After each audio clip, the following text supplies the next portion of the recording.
ಶಾಸಕ ಯಶ್ಪಾಲ್ ಸುವರ್ಣ ಅವರು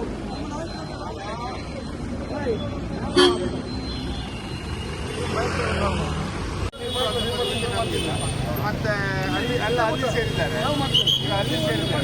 ಆ ಮಟ್ಟಕ್ಕೆ ಇಳಿಲಿಕ್ಕೆ ನಮಗೆ ಮನಸ್ಸಿಲ್ಲ, ಬಾರ್ದು ಅಂತ ಹೇಳ್ಕೊಂಡು ಯುವಕರಿಗೆ ಬೇಡ ಅಂತ ಹೇಳ್ಕೊಂಡು ಹೇಳಿದ್ದೇವೆ. ಅದರಿಂದ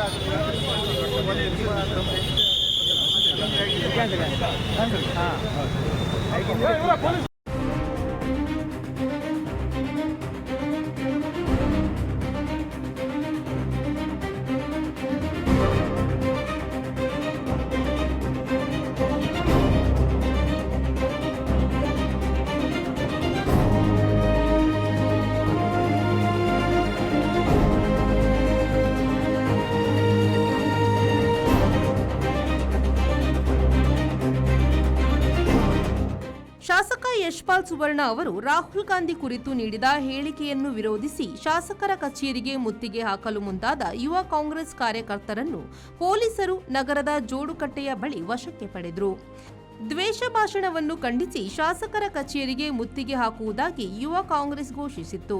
ಈ ಹಿನ್ನೆಲೆಯಲ್ಲಿ ಜೋಡುಕಟ್ಟೆ ಹಾಗೂ ಶಾಸಕ ಕಚೇರಿ ಸುತ್ತಮುತ್ತ ಬಿಗಿ ಪೊಲೀಸ್ ಬಂದೋಬಸ್ತ್ ಮಾಡಲಾಗಿತ್ತು. ಮುತ್ತಿಗೆಯ ಮಾಹಿತಿ ತಿಳಿದ ಬಿಜೆಪಿ ಕಾರ್ಯಕರ್ತರು ಶಾಸಕರ ಕಚೇರಿ ಹಾಗೂ ನಿವಾಸದ ಬಳಿ ಜಮಾಯಿಸಿದ್ದರಿಂದ ಕೆಲಕಾಲ ಸ್ಥಳದಲ್ಲಿ ಬಿಗುವಿನ ವಾತಾವರಣ ನಿರ್ಮಾಣವಾಗಿತ್ತು.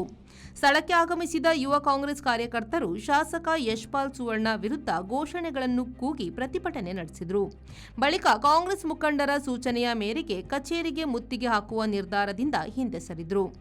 ಆದರೆ ಘೋಷಣೆಗಳನ್ನು ಕೂಗುತ್ತಾ ಶಾಸಕರ ಕಚೇರಿಯತ್ತ ಮುನ್ನಡೆಯುತ್ತಿದ್ದ ವೇಳೆ ಪೊಲೀಸರು ಯುವ ಕಾಂಗ್ರೆಸ್ ಕಾರ್ಯಕರ್ತರನ್ನು ವಶಕ್ಕೆ ಪಡೆದು ಪರಿಸ್ಥಿತಿಯನ್ನು ನಿಯಂತ್ರಿಸಿದರು. ಶ್ರೀಜಿತ್, ವಿ4 ನ್ಯೂಸ್, ಉಡುಪಿ.